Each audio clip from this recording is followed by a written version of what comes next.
Hello, everyone, and welcome back to Godsaw's Turnbuckle. And we are here to do some more predictions. It is going to be predictions time for WWE Crown Jewel. When it comes down to this is going to be on Saturday morning because they are going to be in Saudi Arabia. For something like this, I'm typically not going to do a live reaction to the Saudi Arabia shows. Though I do kind of want to at least go through and do some predictions for them, but don't expect a live reaction for this. If I'm going to be doing a live reaction coming up soon, it'll probably be to Full Gear later in the month and also Survivor Series to go along with it.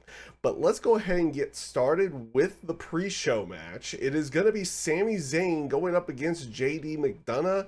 I really don't think there's going to be too much to fully talk about this. It falls into that aspect of the whole Sami Zayn, Cody Rhodes, Jey Uso, and even though Kevin Owens is now on SmackDown, the Kevin Owens situation against the Judgment Day that kind of plays up more into it. I think a lot of people were expecting War Games to be happening with those four and Judgment Day coming up, or it could be a thing where they're setting up something between Judgment Day and the Bloodline against five people that include all four of them to go along with it. In this match, I have to imagine it is going to be Sami Zayn picking up the victory. He hasn't really been picking up victories too much against the Judgment Day recently. This is a good way for him to do that. It'll be in the pre-show, which, yes, for once, we're getting like pre-show slash kickoff show matches in WWE. It looks like those are coming back, or at least for this particular show. But I see Sami Zayn picking up the victory here.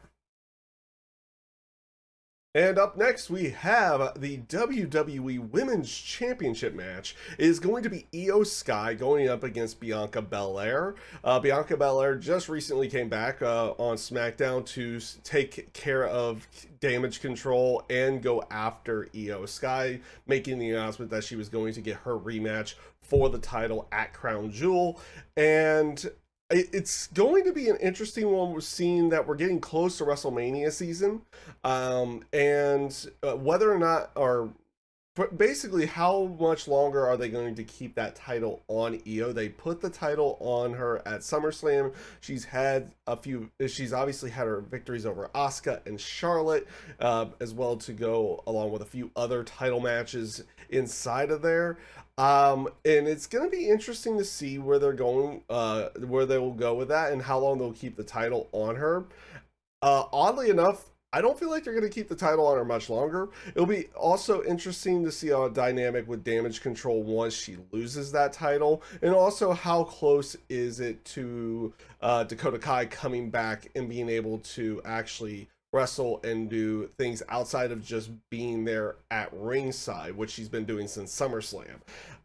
So in this case, like I said, I don't think they're going to keep that title on her much longer. I think they are going to probably start using that title to set up towards the WrestleMania feud. And yes, I do think Bianca Belair is winning here and taking that title. I think the only other way that they really go with this is that they have a wonky finish, some kind of DQ finish or anything like that. But I still, even if that is the case, I still see Bianca taking the victory. Whether she takes the title or not, that's the question there. I think they're going to put that title on her at this point, but ultimately, I do feel like Bianca is going to be winning this match. And up next, we have a match with John Cena going up against Solo Sikoa. This actually is going to be an interesting one based off the factor of how much longer is this actor strike going to keep going to go along with it. I mean, he said it at Fastlane as well. It's like as soon as the actor strike is over with and they're back to work, he's gone. And if it feels like it's going to be going for a long period of time, I feel like you're going to see Cena for quite a bit of time. If it's coming to an end soon, then you got to expect him to be gone. I think they're expecting this actor strike to continue on for quite a bit of time, and they're going to have John Cena for a bit longer to go along with it. If it's all the way to the Rumble, who really knows? That's a completely different thing outside of the wrestling side of it, and something I haven't fully followed all that much since the writer strike portion of it ended. So in this case, I feel like Cena's going to be around for a bit, and if that's the case, and especially what they've been going with storyline wise here about how Cena hasn't won a match, a one-on-one match that's been televised since 2018. I feel like that's going to end here at this point. And it will be interesting to see how they decide to play it off. Going into this one, it will be one of those things where maybe someone costs Solo the victory or something in that sense. But I see John Cena picking up the victory here, whether it's just in a normal one-on-one style match or if they do some kind of finish where someone costs Solo, who however it ends up going, but it's gonna end up being John Cena picking up the victory here. And up next, we have a match with Cody Rhodes going up against Damian Priest. Just for reference here, the Money in the Bank briefcase is not on the line.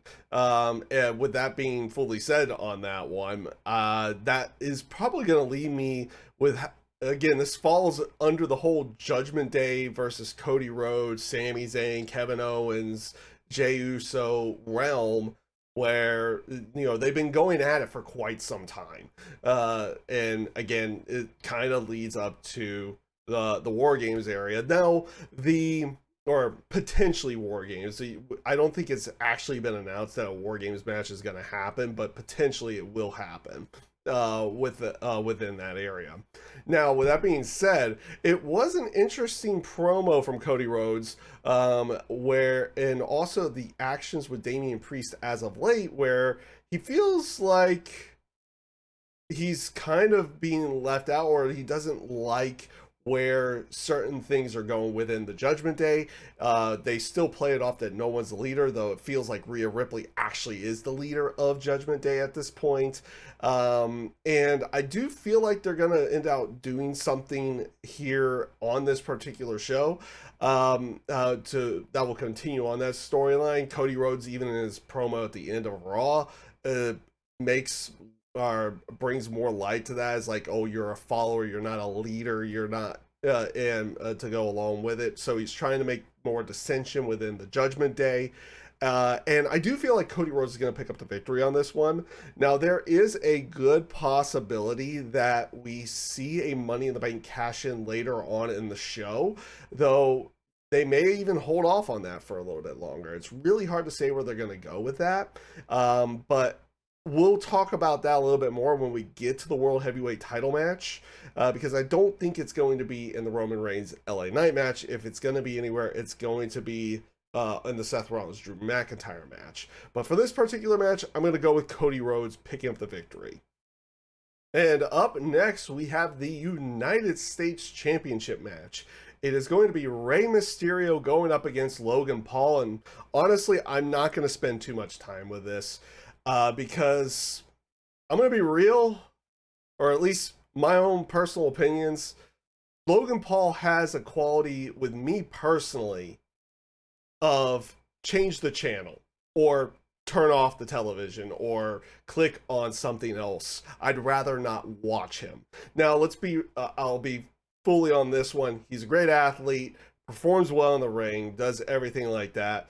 But just on a personality level, it's not an area where I want to watch him as a heel get beaten up. I just want him off the screen at this point. Now, so that is kind of where I feel with Logan Paul at this point in time. Just based off of everything with him, I would rather him be off the screen. That I might be in the minority on that one, to go on that, and that's perfectly fine.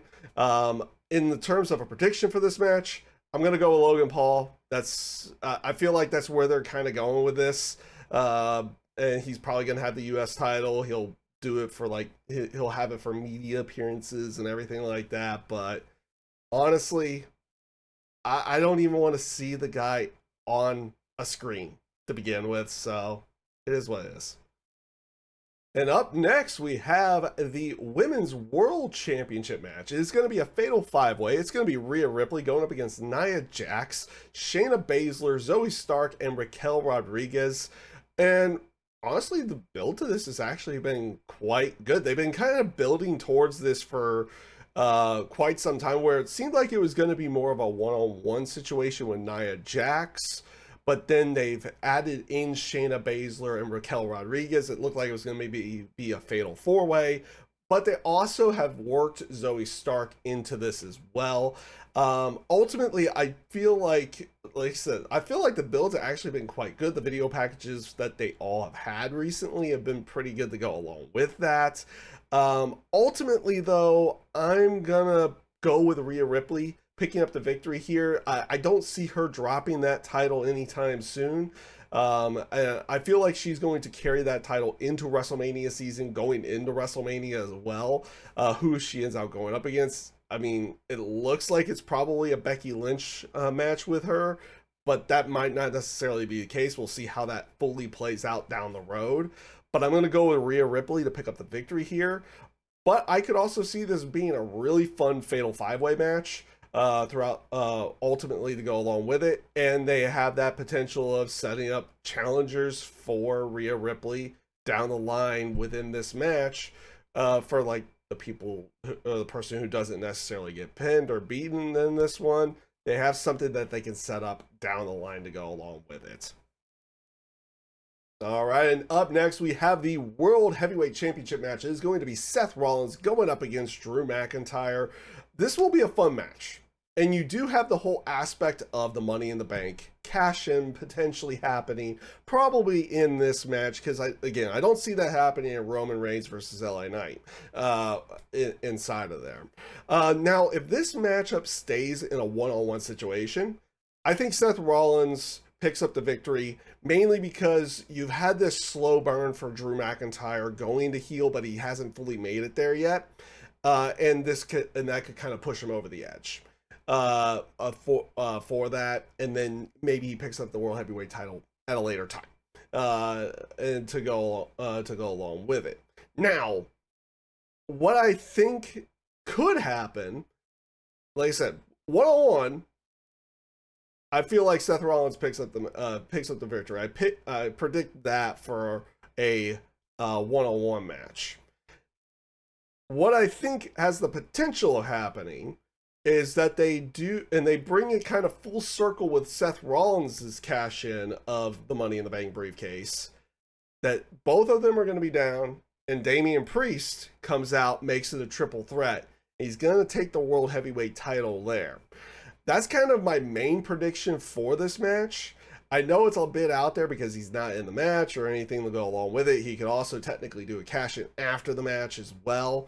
But they could bring that full circle and have the reverse happen to Seth Rollins of what he did at WrestleMania 31 with the Heist of the Century cash-in, and they basically have him be on the other end of it,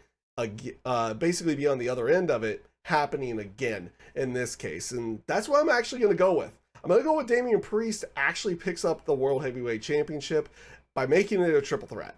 Like I said, it's a bit out there, but, you know, why not? And up next is going to be the main event of the night. It is going to be Roman Reigns going up against LA Knight for the WWE Undisputed Universal Championship. And this is going to be an interesting one in the terms of how close are they going to make it feel like LA Knight's going to pick up the victory. I am going with Roman Reigns to pick up the actual win in the match, and I don't feel like too many people are going to really say LA Knight is going to be winning this match, but it's going to be more of a case of how good do they make LA Knight look in this match to try to keep that crowd reaction going for a later time. I'm fully on the boat of as much as people want to see the Roman Reigns, title reign end, that pretty much at this point in time, the best time to actually do it is at WrestleMania. With the length of the title reign and everything going along with it, and the storyline that they've had with the bloodline this entire time, the best time to really take it off is at WrestleMania. So I'm going with Roman Reigns to pick up the victory here, but this will be more of a telling sign of what they do with LA Knight down the line, and maybe they can push him back into the main event scene at a later moment to go along with it. Will they be able to keep his momentum going? Will he be able to keep his momentum going with the crowd and everything after the match? And it's going to be telling to see how well this match is received. How is it going to be received when LA Knight's getting near falls throughout the entire match? How believable did they make it look like that LA Knight's going to pick up the victory? Don't get me wrong, I like LA Knight, everything to go along with it, but I don't feel like it's time to take that championship off of Roman. I still feel like the best time to do it, well, the best time is pretty much at a WrestleMania. Probably should have been last WrestleMania, but it is what it is. So I'm going to go with, again, Roman Reigns picking up the victory, and he'll be carrying that belt going into WrestleMania, of course, during the Rumble season to go along with it. So yeah, that's pretty much everything, though. That is all the matches for WWE Crown Jewel. If you did like the video here and liked what I gave out there, feel free to give a like, share the video, and subscribe if you so wish. But with that being said, I hope you all take care, stay safe, stay healthy, and have a great rest of your day.